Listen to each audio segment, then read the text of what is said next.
think we're recording. I think we did it. Yes. Good. That's accomplished. How much lipstick do I have on my teeth? Vote now in the comments below. I think it's all right. Very good. Guys, I'm kind of thrilled with how this makeup turned out today. Sometimes, you know, it's just a stressful day. Sometimes it's summer and it's hot out and you just wish it was October. And so you escape by putting a bunch of autumnal colors all over your face and it makes you feel better. Hello there, my parasocial pals, and welcome back to my channel. If you're new here, thank you so much for joining us. My name is ChloeThePayne and I have no idea what I'm doing. Today, we're talking about Summerween. I am super duper excited. I have only been making booktube stuff for basically like the course of this year, like 2023, and I've always had a lot of fun watching other people be excited about Summerween in the past. If you are not familiar, it is a reading event hosted by Gabby reads and Olivia reads a latte. It's a week in July when there are just some fun reading prompts that everyone is encouraged to participate in if they would like, to help us bring some spooky energy, some Halloween energy into this time of year. If this is the first time that you are hearing about the event and you would like to learn more about it, learn more about how you can participate, I will of course link Gabby Reads' announcement video about Summerween down in the description box, so you can check that out after you watch this video. And what we're gonna do in this video is, first of all, I'm gonna show off my stickers. I put this on the top of my pile so that I wouldn't forget. There is some really fun merch that is associated with the Summerween, I think every year, or like for several years running at least. They've had really cool merch. And this year in particular, I would have bought everything. I would have bought everything if I weren't trying to trick myself into thinking that I can try to be fiscally responsible. But the one thing that I did have to splurge on was the stickers, and they just arrived in the mail, so I'm very excited. We'll go through those. I put them on the top of my pile so that I wouldn't forget. I'm gonna talk about the TBR, my very ambitious, very unlikely that I'll accomplish all of this reading TBR that I have set for myself, books that I have not yet read myself, but that I am looking forward to trying to read during Summerween. I am not very optimistic about how much I might actually be able to accomplish in terms of reading during Summerween, just because that 1 week, it just happens to be a tough week in terms of my schedule and my commitments with my friends and family and some travel stuff. Summerween was of course scheduled before we knew that Speak Now, Taylor's version, was gonna be released on July 7, so that's obviously gonna be taking up a lot of our energy. In a perfect world, I might have really wanted to film 1 or maybe even 2 reading vlogs during that time, and even try to maybe like record and then be able to edit and post a reading vlog like during the week of Summerween. But such as it is, I think that even if I'm not able to do a lot of reading during that one specific week, it will be really fun to follow along with everybody on the Instagram page, especially because I know, at least for Gabby, and I assume then for a fair amount of Gabby's followers, there's a little bit of a crossover in terms of like, you know, the bookish energy and the Taylor Swift energy, maybe on the Instagram, of people talking about like, oh my gosh, I'm curling up with my book and my candle and my tea, and I'm listening to Speak Now. I think it's gonna be really fun. Speak Now is not a favorite album of mine personally.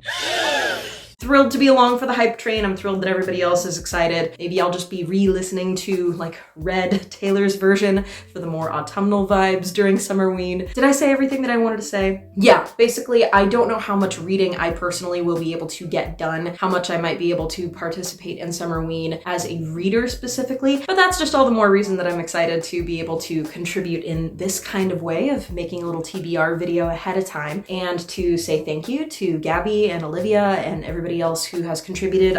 Rachel, I think, is Gabby's sister, who designed the merch. Like, if this is my small way to be able to say thank you to everybody who worked so hard organizing this event, and to say hello to anybody else out there who might be looking forward to Summerween and making other videos like this. I love watching everybody's like preparatory videos and jumping on the Instagram and seeing who's participating in what ways and who's reading what. My whole life, I've always felt like a real stick in the mud that everybody else is so excited about summer, and I just spend summer being more excited about autumn and the return to school and spooky vibes, especially as like a nerd as a young kid. I was always like, I'm ready to go back to school. I really appreciate this opportunity to commune a little bit with other people across the interwebs who seem to feel the same way. We're counting down the days until September, many of us. We're looking for ways to bring some Halloween energy into July. So thank you everybody for just this opportunity to gush a little bit, even just this opportunity today to like, you know, sit and indulge in some spooky makeup and think about a TBR list of possible things that I would read if I were to have time, no matter what else happens from here on out. I've have already had such a fun time with this, so I really appreciate the opportunity to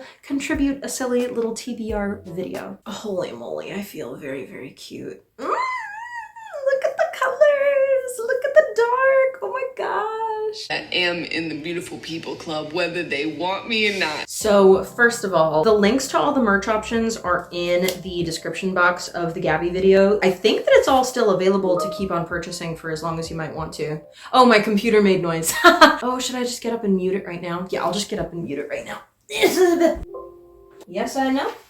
I know that you would not like to be making noise right now. I left you on because I was watching YouTube while I did my makeup. I'm so sorry that's distressing for you. Volume down.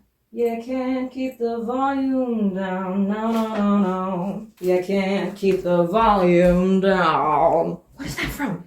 Where did I get that in my head? What is that from? You can't keep a good man down. No, no, no, no. All dogs go to heaven. That's what that's from. Look at that. I never would have gotten that stuck in my head if it hadn't been for randomly needing to go turn the volume down. Stickers.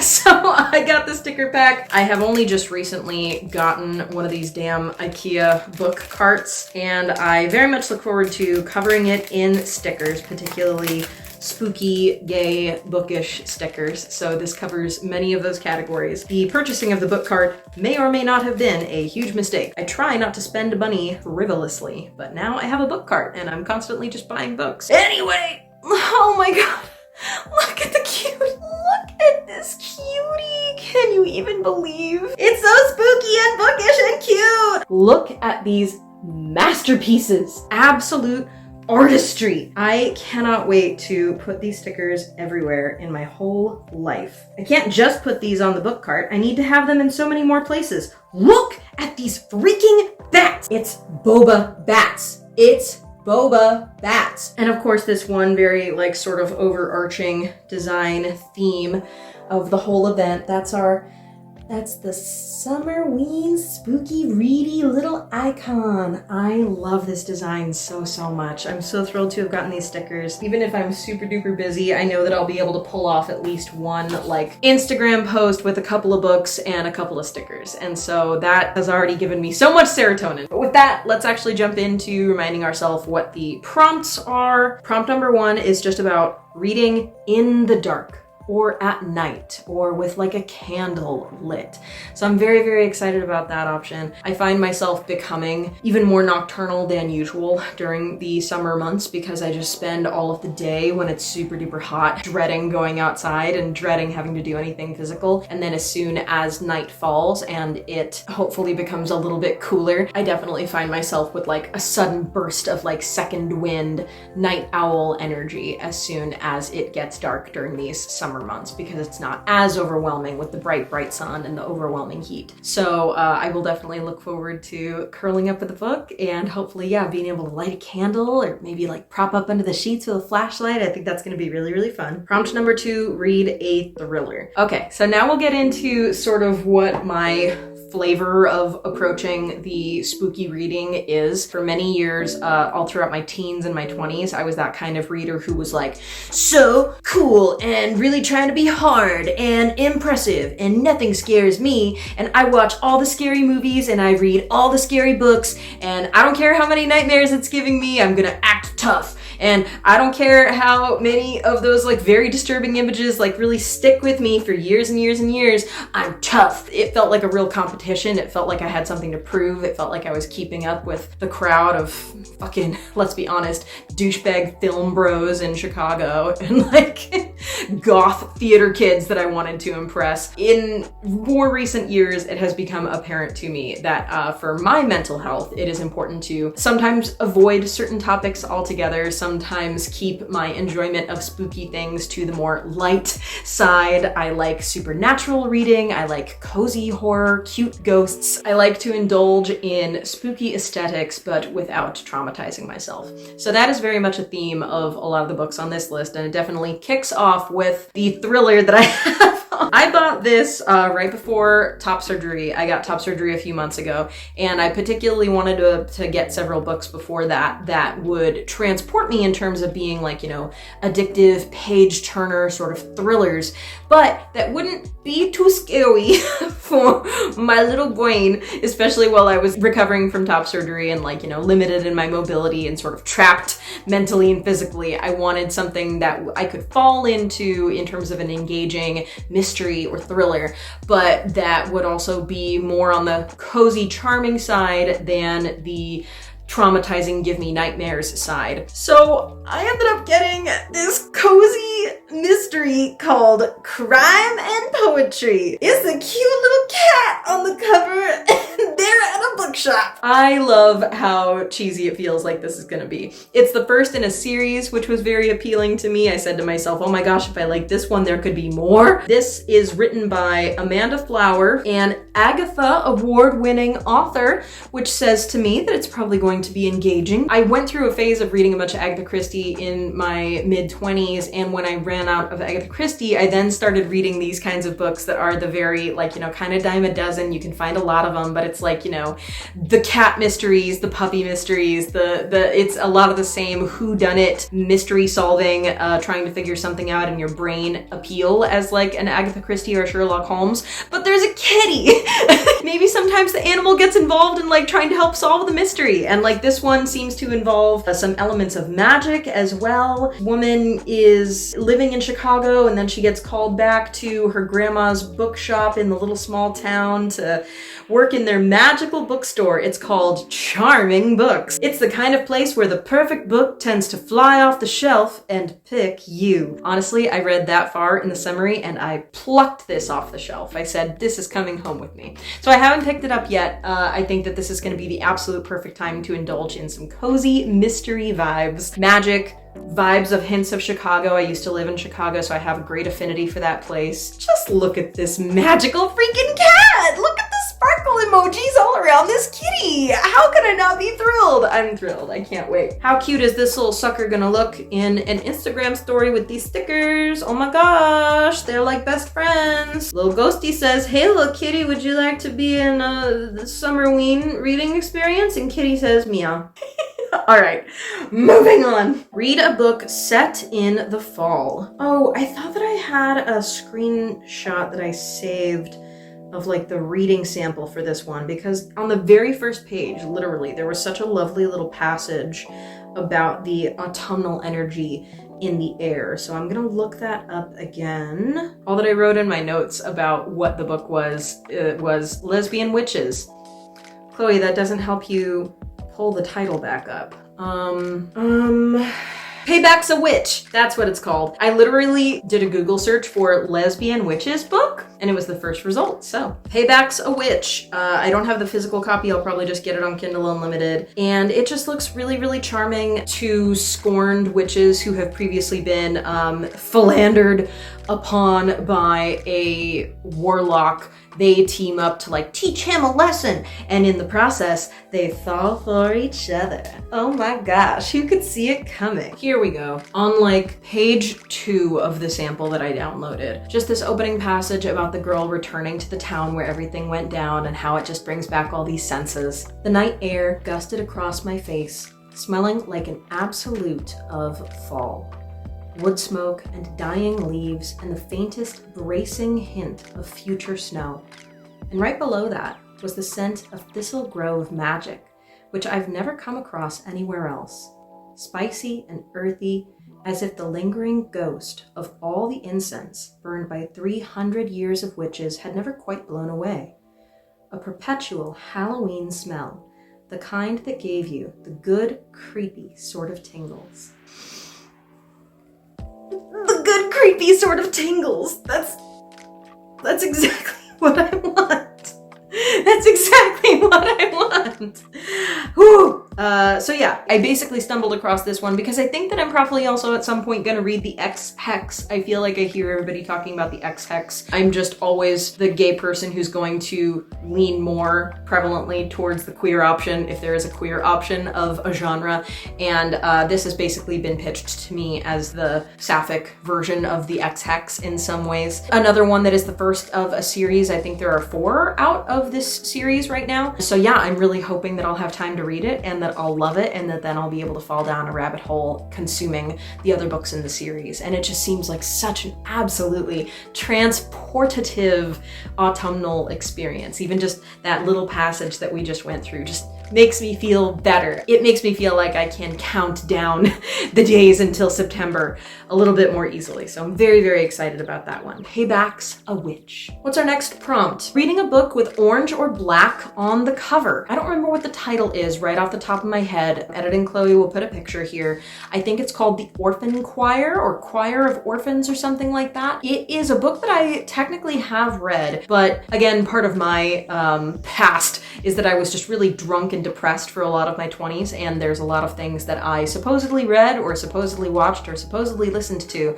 and that I just have very little memory of. So part of what I'm doing now to sort of heal one aspect of those experiences is when I do have a fleeting memory, a lingering memory of, oh, I think I remember enjoying that. I'm just going back and rewatching it, re-listening to it, rereading it, and it feels like a nice sort of way to go back and bond with that repressed, depressed version of myself and let them see that we're doing better now, and isn't that good? This book was one that I just got from the library back in the day. Frankly, it doesn't have great reviews on Goodreads. Like, it might not be good, but I have a memory of it being a book that felt very much about like female rage. The plot is all revolving around a mother whose son is, I want to say, off at a boarding school for choir boys. It's a modern day book, but it's the type of modern British uppity society where sending your boy off to a boarding school specifically for choral training is a very sought after thing to do if your kid has that sort of musical talent. So her boy is very talented, and so her boy is sent away. The mom maybe not have wanted to have sent the boy away, and how she was overridden by the opinions of the men in her life. Her husband talked her out of it, the teacher at the school and the choral director talked her out of it, and she sort of starts to slowly lose her mind,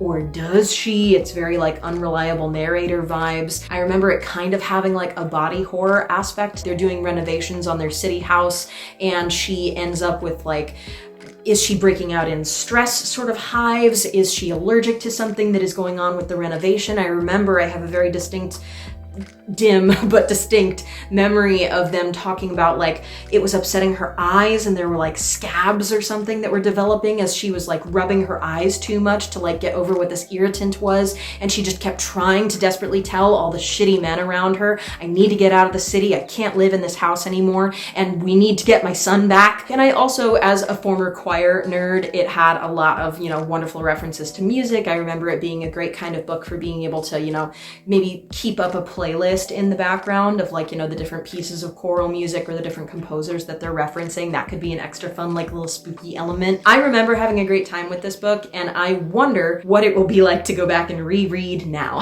And there's only one way to find out. The last one is to read a manga or graphic novel or a novella, something short, right? I was at the store recently and was just super captivated by this adorable cover. I know nothing about it except that the cover was really, really cute, so I just went for it. It's called Unfamiliar by Haley Newsome. Look at this freaking cute little witch. Look at this little witch. I couldn't believe how cute and how charming this was. And there was something in the description. She's a kitten witch. The type of witch that she is a kitten witch. Meet Planchette. Our witch's name is Planchette. She has high hopes for her new home, a place where she can finally be herself and maybe even make friends. Unfortunately, she discovers that her perfect house is haunted, and it seems to be very much like, look at this cute little kitten or bunny or whatever that freaking creature is. Look at this page I randomly flipped to. Hey ghosts, I'm home! I don't know if it's technically middle grade or young adult, or if it's totally a kid's book. I like to read young adult books and graphic novels that are supposedly for kids, or comic books that are supposedly for kids. You know, there's always something to be gained out of reading at whatever age level. Helps you tap into whatever, you know, your experience of that age was. Keep in touch with your inner child. This looks absolutely adorable. Ooh, maybe there's even gonna be some gay things going on. I just turned to another random page and there's this girl being super excited about, oh my gosh, are you really a siren? Wow. Maybe me just reading gayness into everything I come across, as is my way and the way of my people. Who's to say? No way to find out but to read it. So I'm very excited about this one. I think realistically, it is entirely likely that this book might be the only book that I am able to read all of during Summerween. This is obviously something that could just be a really charming, like, you know, one afternoon to sit and enjoy a quick read. I wouldn't be at all surprised if I end up doing an Instagram post that is just like, you know, these two books that are the physical ones that I have, / the ones that I think will be the quickest and easiest to just digest. Picture of like these two books and the stickers. And that might be all that I end up accomplishing for Summerween, aside from this charming time we're spending together. And isn't it also important that we spend this charming time together? Leave me some comments below. How are you doing? Is summer a time that you are having a great experience with, or are you just coping? Are you just like me, getting through each day and, you know, crossing off the days on your calendar of like, oh, okay, we're almost done with June and then we can be almost done with July. Oh, look how much closer it is to August. How are you doing with this season? Have you ever heard of Summerween? Is this the first that you're hearing about Summerween? Leave me more recommendations for spooky things, particularly if you are in the same camp as me in terms of like cozy spooky being more of your vibe. As I get older, I feel like I talk to more and more people, particularly AFAB people, women, people who were socialized as girls, who went through a period at least of trying to be so hard and trying to keep up with all the scary things and trying to prove that they're not scaredy cats and they're not like the other girls in terms of like, you know, putting themselves through the consumption of a lot of horror related stuff for many years as younger people, and then getting to a point when they're older when they're like, I mean, sure, that can be fun sometimes, but also just like ghosties can be cute. Like, it's okay for me to just enjoy like cute spooky things. And if there is like particularly hard hitting horror stuff that I am forcing myself to sit through just to keep up some sort of appearance as opposed to genuinely enjoying, then I just don't have to participate in that anymore if I don't want to. Leave me a comment below if you feel like you relate to any of that. I upload new videos every single week, so I hope that you will subscribe. I am really excited that we are getting closer and closer to 1,000 subscribers all the time. When we hit 1,000 subscribers, I promise I will do something nice and cringy here on the channel to thank you and to celebrate. I think that's just about it. Thank you so much for tuning in. I appreciate you, and I'm so excited for Summerween. I hope that you are as well. Until next time, take care of yourselves and take care of each other. And now it's time for the end card. Look at all the things on the screen. What's that cute little bat boba? You think the viewer should click on all the links and subscribe and like and do all that stuff and watch more of the playlist videos? Yes, Ghosty, I think that's a really good idea. Clicking on all the links. Bat noises. Trying to make bat noises. Interactive, you know, sound experiences. You gotta channel the energy of the bat. Stay spooky, everybody.